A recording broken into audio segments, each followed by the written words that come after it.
Greetings, fellow fans. In today's video, I bring you a ton of updates, so don't forget to subscribe to our channel. Right now, you're witnessing a heated competition between sports-focused YouTube channels, with a significant battle taking place this month. One channel is currently leading the race, while the other trails in second place by nearly 7,000 followers. Recently, the spotlight was on a former University of Kansas player going through a workout, but the situation changed just minutes before the live broadcast began. The athlete was officially signed following his workout on Wednesday. He stands at 6 feet 4 inches and weighs 320 pounds. He has played in NFL games before, but missed the entire 2024 season due to a knee injury. In his last season with significant playing time, he recorded 4 sacks, 1 QB hit, and 18 pressures. His blocking grade was below 59. Specifically 58.9, with 3 penalties over 418 snaps. To be honest, I'm not convinced he has the necessary skills, and the contract will likely reflect that.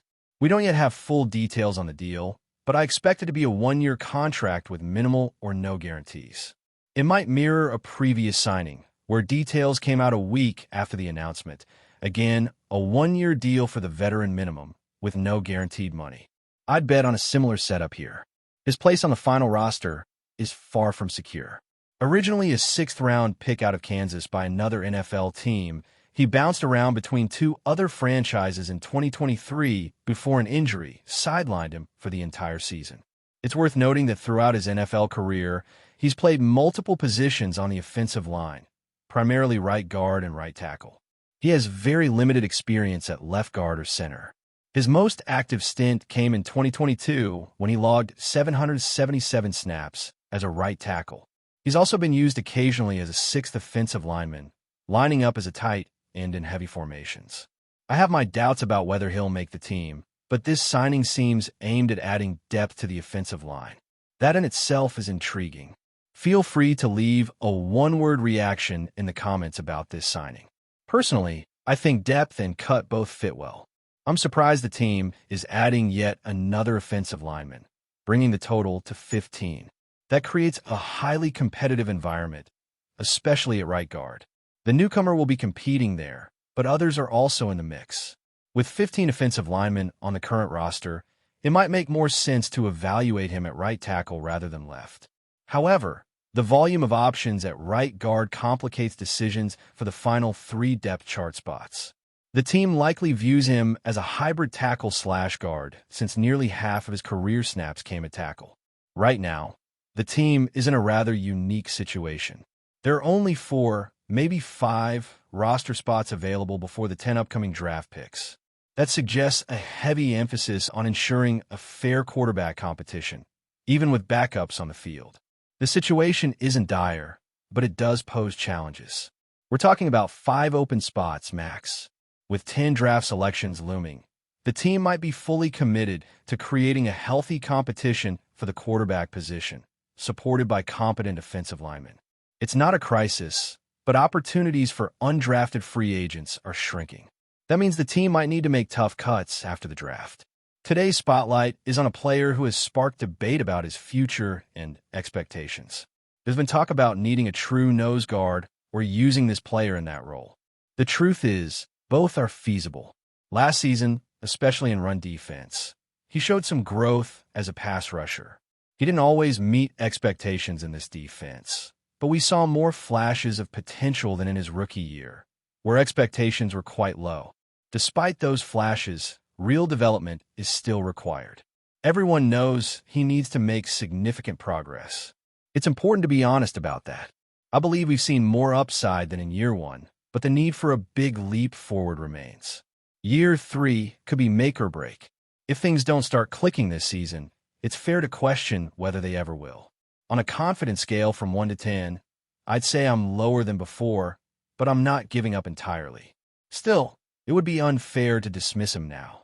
If this team truly wants to compete, they need to bring in another nose guard, someone serious, not just a late August addition. They need someone capable of consistent production, ideally someone who could outperform the current starter. Failing to address that would be a mistake. Some players can handle most, if not all, of the 3 technique responsibilities. There's one former 7th rounder who hasn't played in an NFL game yet and has only been on a practice squad. It's crucial to find a legitimate rotational player. They can't wait until August to realize they don't have the personnel. I'm not interested in a veteran Band-Aid solution. They need to invest in real talent, and the upcoming draft offers that opportunity.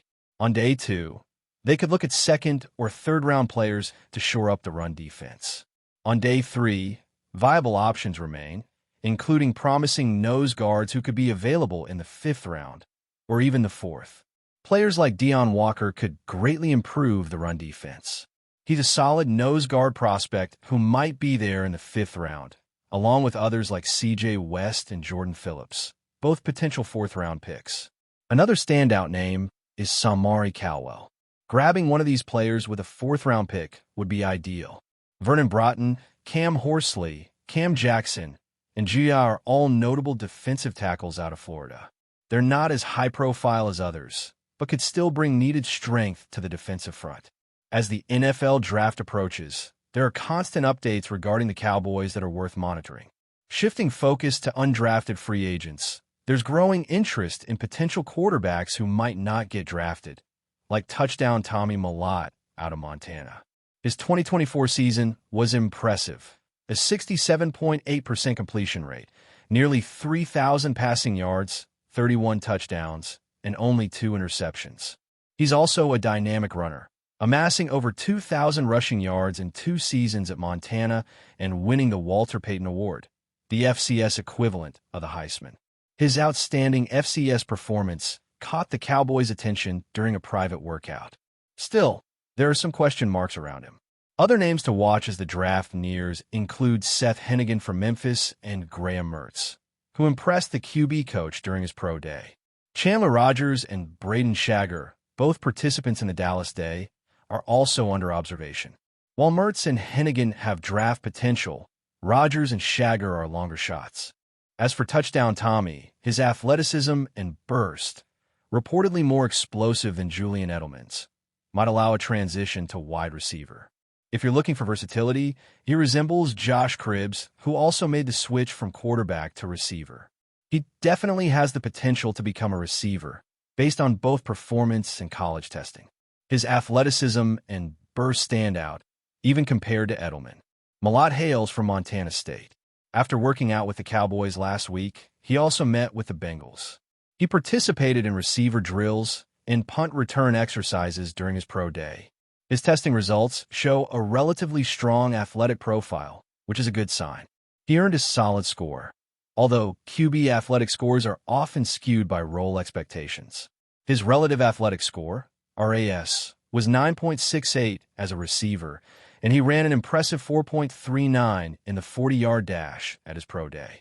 While results can sometimes be misleading, there's a small chance he gets drafted. It's unclear how strong the Cowboys' interest is, but the idea of a quarterback converting to wide receiver as an undrafted free agent is definitely intriguing. But before we continue, don't forget to subscribe to our channel and give this video a like. Your support helps us keep bringing you the latest updates on the Dallas Cowboys. Feel free to share your thoughts on the news in the comments as well. In a move that few saw coming at the start of the offseason, the Dallas Cowboys have officially signed quarterback Baker Mayfield. The former Tampa Bay Buccaneers signal caller lands in Dallas after a strong 2023 campaign, where he led the Bucs to the playoffs and revived his reputation as a legitimate NFL starter. Now, he takes on a new challenge, leading one of the league's most iconic and scrutinized franchises. Mayfield's arrival marks a significant shift in Dallas quarterback direction. After years of sticking with Dak Prescott, the Cowboys are turning the page and bringing in a player known for his fire, leadership, and resilience. He's not just another name. He's a former number 1 overall pick with playoff experience and a chip on his shoulder. With Tampa Bay last season, Mayfield threw for over 4,000 yards and 28 touchdowns, showing poise and consistency throughout the year. In Dallas, he'll be surrounded by a talented supporting cast, including elite wide receiver C.D. Lamb, veteran Brandon Cooks, and one of the better offensive lines in the league. On paper, it's a setup that could bring out the best in him. But the pressure in Dallas is unlike anywhere else. The Cowboys haven't reached the Super Bowl since 1995, and the fan base is tired of playoff disappointment. Owner Jerry Jones is betting that Mayfield can be the missing piece to finally push this roster past the divisional round and into true contender status. Mayfield, always confident and charismatic, is embracing the moment. "I'm ready to prove I can lead a team to the top," he said in his first comments as a Cowboy. Whether he can deliver on that promise remains to be seen. But one thing is certain. With Mayfield under center, the Cowboys' 2025 season just became a whole lot more interesting. That's it for this update. If you enjoyed the video and want to keep receiving exclusive news about the Dallas Cowboys, please subscribe to our channel and give this video a like. We always look forward to your comments and opinions. See you in the next video.